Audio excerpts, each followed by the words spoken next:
आज विधान परिषदचं स्थानिक स्वराज्य निवडणुकीचं मतदान इथं होते। ह्या स्थानिक स्वराज्याच्या निवडणुकीमध्ये नगरसेवक असतील, जिल्हा परिषद सदस्य असतील आणि पंचायत समितीचे सभापती हे मतदान करतात आणि त्यामुळं आजचं मतदान हे होत असताना आम्हाला खूप अभिमान वाटला की आज सांगली जिल्ह्यातले सगळे भारतीय जनता पार्टी आणि महायुतीचे सगळे उमेदवार हे पुऱ्या ताकदीनं मतदान करतायत। आज जर बघितलं आपण तर निश्चितच ह्यामध्ये एक चांगलं वातावरण निर्माण झालेलं आहे।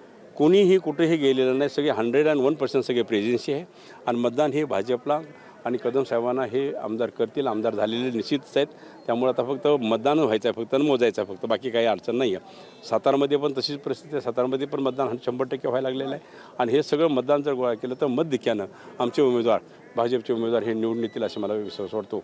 ह्या पद्धतीनं आज ह्या कार्यक्रमाला मी सगळे उपस्थित राहिलो, नेते मंडळी।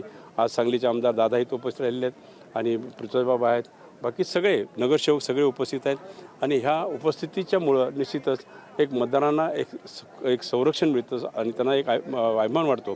त्यामुळे हे मतदान आज पार पडेल आणि निश्चितच ह्या माध्यमातून आज भाजपचा आमदार निवडून आला विधान परिषदचा असं मी जाहीर करतो।